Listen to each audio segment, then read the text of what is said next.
Muchas gracias al doctor Padrón, excelente exposición, súper interesante. Seguimos con el doctor Juan Andrés Echeverry. Vamos a la charla de radioterapia intraoperatoria en el manejo de cáncer de cabeza de páncreas.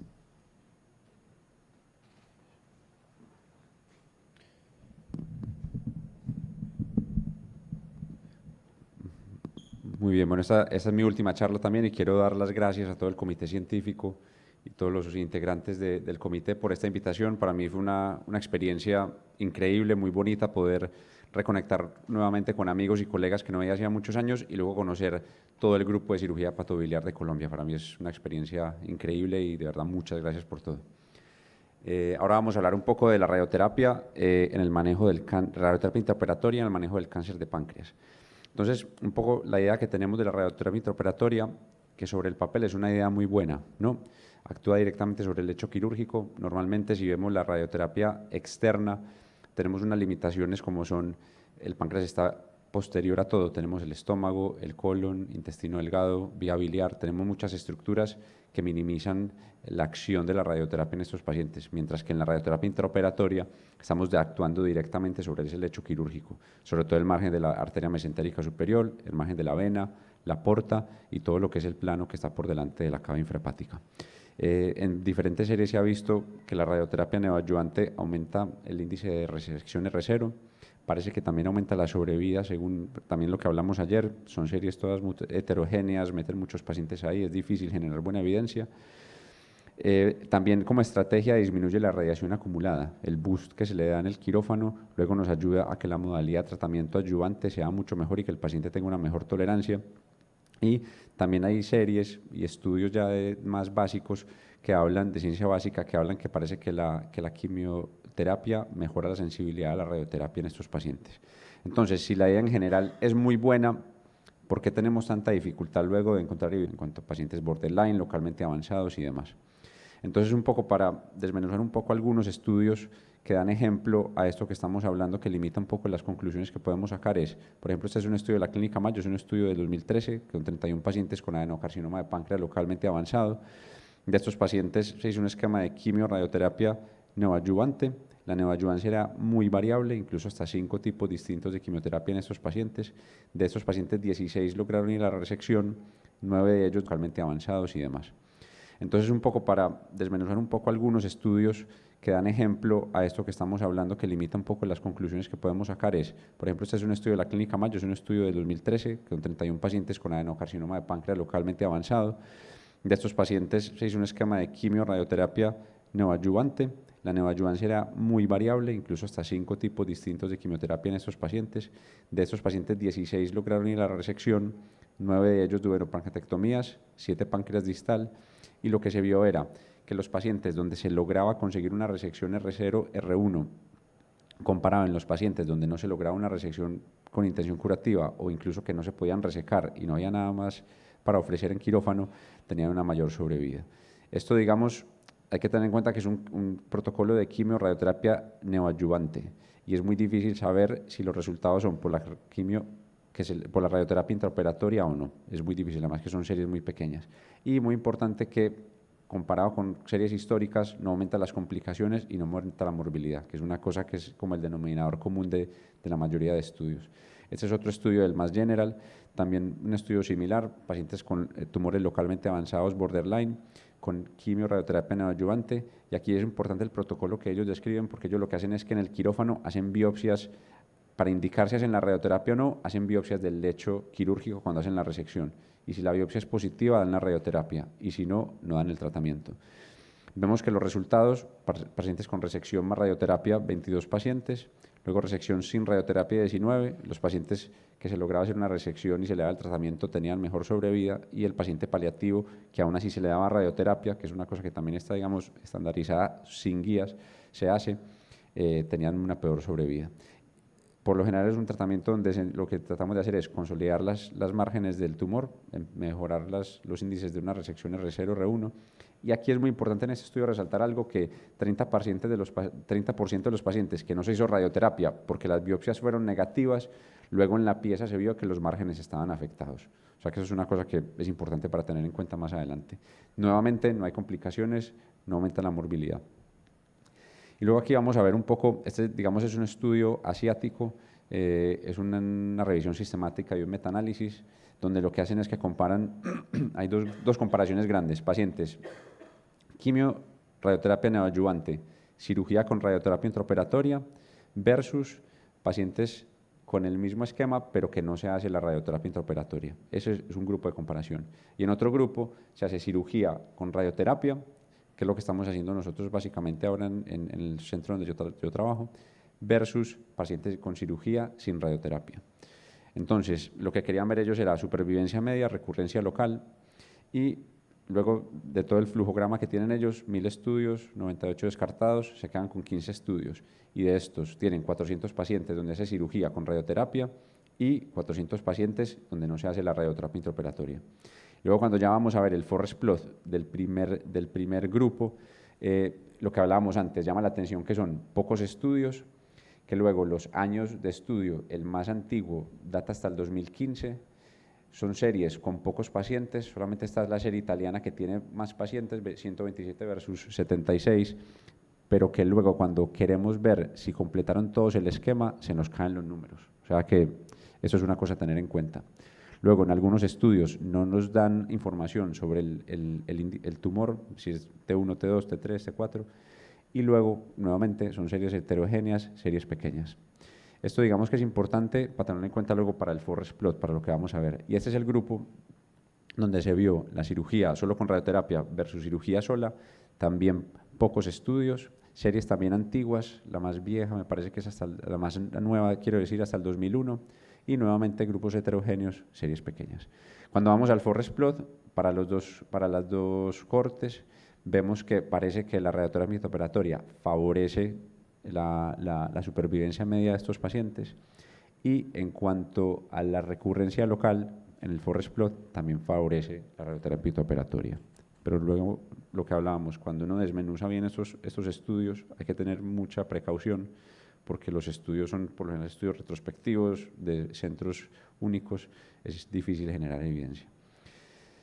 Y estas, digamos que son las guías europeas, un poco, nuevamente son consensos de expertos, poca evidencia, pero esto digamos que nos da un poco una idea general de lo que se debe hacer con estos pacientes. Estas son las guías, las NCSN, la recomendación que dan es la radioterapia en el escenario neoadyuvante, pero no hablan de la radioterapia intraoperatoria. Parece que mejora que lo podamos alcanzar un buen margen, un margen negativo, y como tratamiento paliativo se usa comúnmente, pero no vemos que a día de hoy haya recomendaciones serias y fuertes para la radioterapia intraoperatoria. Entonces, ¿cuál es nuestra experiencia? Nuestro hospital está situado en el norte de España, en Cantabria. Esa es la comunidad a la cual prestamos servicios. Es una comunidad más o menos de 600.000 habitantes, y algunas veces nos refieren pacientes de La Rioja. Ellos tienen una unidad de cirugía hepatobiliar, pero cuando son cosas, digamos, con resección vascular, un poco más complejo, nos los mandan a nosotros. Nosotros también prestamos servicio para el trasplante hepático en estas dos comunidades. Y luego para estas comunidades que son Asturias, Cantabria, el País Vasco y La Rioja, que reúne más o menos unos 3-4 millones de personas, prestamos el servicio también, somos unidad de referencia para el trasplante de páncreas y riñón. Entonces, estos son datos de una auditoría nuestra, de nuestra unidad, a 2 años. Me parece que es 2019-2020, un poco para hacernos la idea de lo que hacemos y demás. Este es el tipo de resección que hacemos. La mayoría de los pacientes duodenopancreatectomías cefálicas, más o menos hacemos entre 30 y 40 resecciones de páncreas al año, la media de los pacientes 66 años. Los tipos de tumores, la gran mayoría adenocarcinoma de páncreas, y luego aquí tenemos el otro tipo de tumores que solemos operar.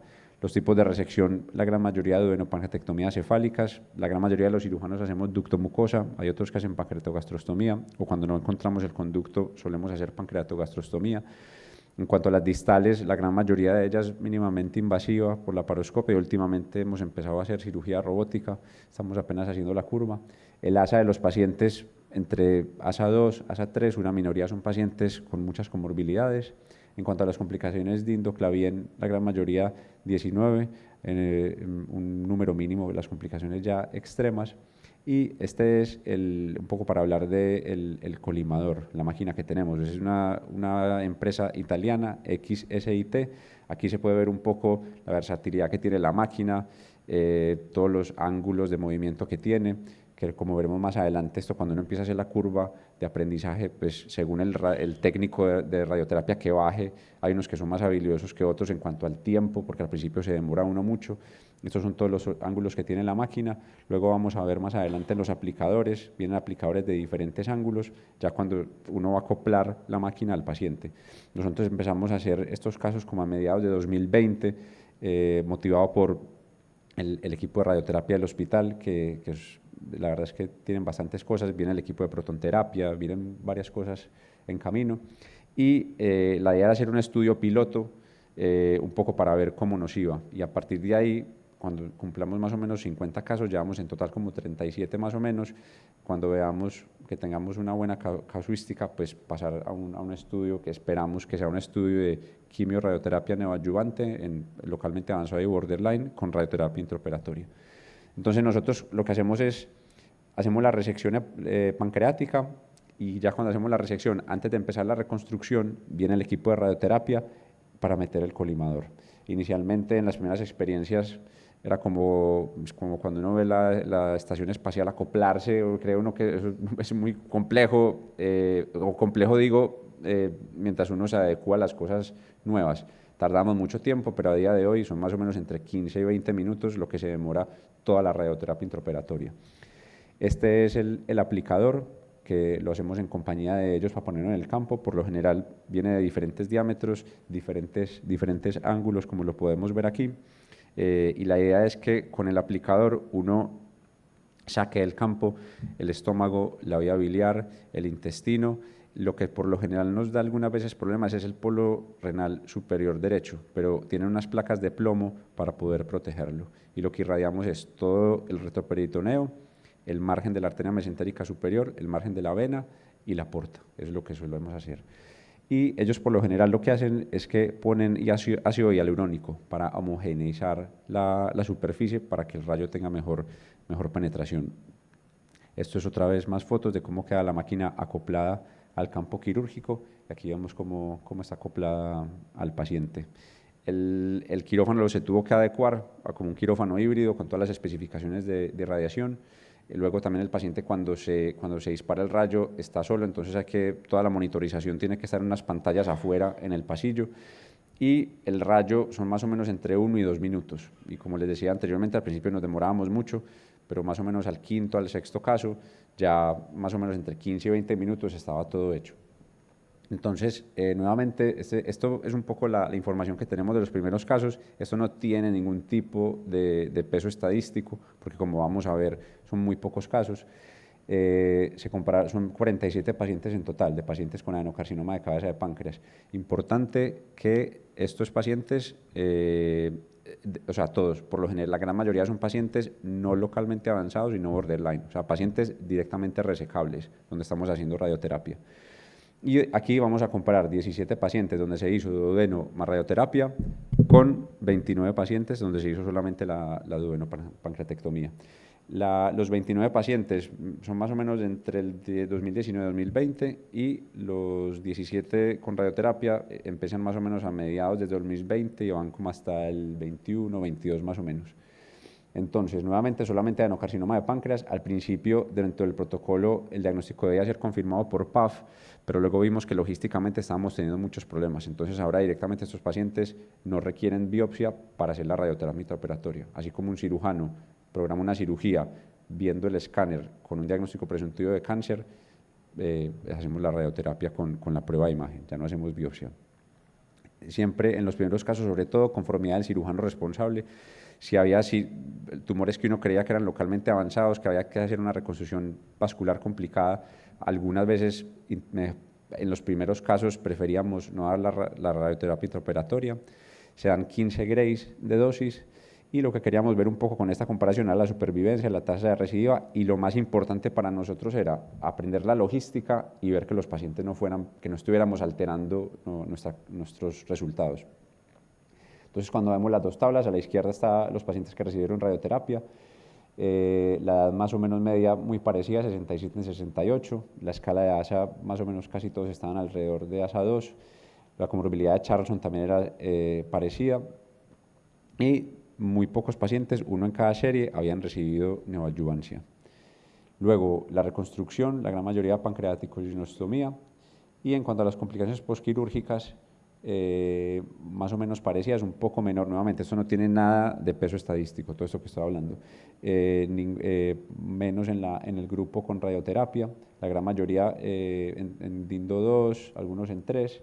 Luego, en cuanto a la resecabilidad, bordes libres, más o menos parecidos, 64% y 75%. Eran tumores con alta carga de invasión linfovascular, invasión perineural, recaída local, 17% en los que recibieron radioterapia versus 27%, un poco menos, pero bueno, estadísticamente no significativo, y la recaída a distancia, tampoco grandes diferencias en cuanto a los grupos. En cuanto a la tasa de supervivencia al momento de este análisis, había 12 pacientes vivos en el grupo de radioterapia y 17 en el grupo sin radioterapia, o sea, un poco más de supervivencia en el grupo de la radioterapia. Nuevamente, esto no tiene ningún peso estadístico. Entonces, esto es un estudio, que es una intención, es un estudio fase 2, esto es un poco lo que queremos hacer nosotros en nuestro hospital, del grupo también italiano de Verona, donde quieren hacer un estudio, es un fase 2, donde se quiere hacer una quimio-radioterapia neoadyuvante más radioterapia intraoperatoria. Es un estudio con intención de tratar, son más o menos 100 pacientes, 72 meses de estudio, 36 meses donde se va a hacer un reclutamiento de los pacientes y 36 de seguimiento. La neoadyuvancia total se va a hacer con FOLFIRINOX, con radioterapia 5 sesiones con una dosis de 30 grays y la radioterapia intraoperatoria con 15 grays. Y el objetivo primario es la supervivencia a 3 años y los secundarios es el índice de resecabilidad, la toxicidad, la supervivencia libre de enfermedad y la supervivencia libre de recurrencia. Y la adherencia al tratamiento, que eso pues digamos que es una de las cosas más importantes en este tipo de pacientes. Entonces, como conclusiones, no hay una evidencia sólida en cuanto a la radioterapia intraoperatoria, aunque intuitivamente parece que es algo que sí puede mejorar los resultados, sobre todo en pacientes con enfermedad localmente avanzada y borderline. Parece que combinado con la radioterapia neoadyuvante aumenta el índice de resero, aumenta la resecabilidad, no aumenta la morbilidad, que eso es algo muy importante y digamos que a nosotros personalmente era lo que más nervioso nos tenía al momento de empezar la prueba piloto. Es una logística reproducible en cualquier hospital complejo de tercer nivel, con equipo de radioterapia, unidad de cirugía patobiliar y demás. Y como siempre, hacen falta más estudios para poder validar esta tecnología. Muchas gracias.